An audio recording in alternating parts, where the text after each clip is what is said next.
My name is Derek Sellers. I'm Deputy Director for the City of Houston's Housing Community Development Department, and specifically my role is to oversee all of our programs that we roll out of the department, including multifamily, single family, public facilities, and public service programs. Sure, so we can run the full gamut of impacts from disasters to housing. That may include just something as simple as loss of power and the impacts of losing food and other things behind that.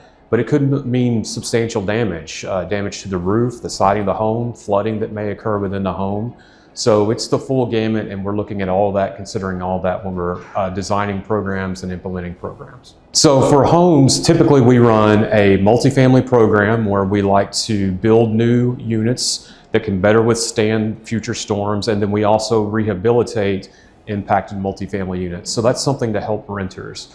On the single family side, we run a reconstruction or rehabilitation program. And so as we look at disasters, we had 2 disasters that occurred in 2024 from Beryl and Derecho, and we're about to launch the program to assist homeowners impacted by those disasters. We're looking to launch in August, and that will provide up to $100,000 for rehabilitation and up to $300,000 for reconstruction. So we always have all of our information on our website at www.houstontx.gov/housing. That's where you can go to find out about any of our programs. And we're looking at for people that can show immediate damage from the storms, and they have to be low to moderate income families. So 80% A or below, about $83,000 for a family of 4. And we tend to prioritize seniors and persons that are disabled. We have 2 components when we look at home repair or home reconstruction. We're income qualifying the family, and then we're looking at the damage to the home.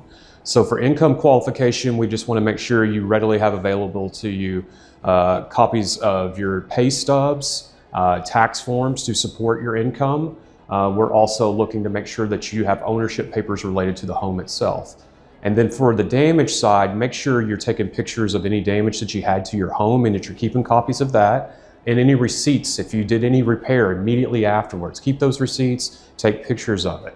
And then if you did file an insurance claim, we're going to want to see all the documentation related to that too. This is, unfortunately, it's not a matter of if, but when the next storm's going to hit. Over the last 10 years, everybody can think of storms they've been through, from the 2016 tax day floods and Hurricane Harvey up through the winter storm in 2021 and Derecho and Beryl in 2024.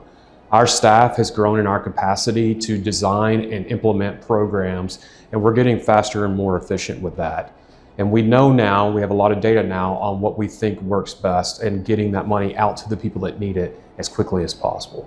For renters, we don't have direct rental assistance programs. That's not something that we offer. I know FEMA may do some of that work if they're displaced. And then also you should be working with your landlord to see what kind of, through their own insurance, what may be offered for that. What we look at is designing new developments or rehabbing developments to make sure that those renters are less impacted for future storms. And that includes all of our new developments that we're funding. They're required to have a generator on site. And so when the power goes out next time, they at least have a common area they can go to either stay warm or stay cool, plug in devices if they need to for their phones or other electronics or medical equipment. So we're thinking ahead and making these requirements on developers and developments that we have going forward. And so one of them I just spoke about on the multifamily side, ensuring that we have those generators in all of our developments moving forward. We also require power plans so that when the power goes out, they know what to do, they know where the resources are, such as food, water, ice, or whatever it is they need to come in. On the single family side, we have completely changed our building standards to ensure that the roofing is more resilient, our siding is more resilient, that it's elevated the way it should be in order to account for any flooding, especially if you're in a 100-year or a 500-year floodplain. We're using better materials all around.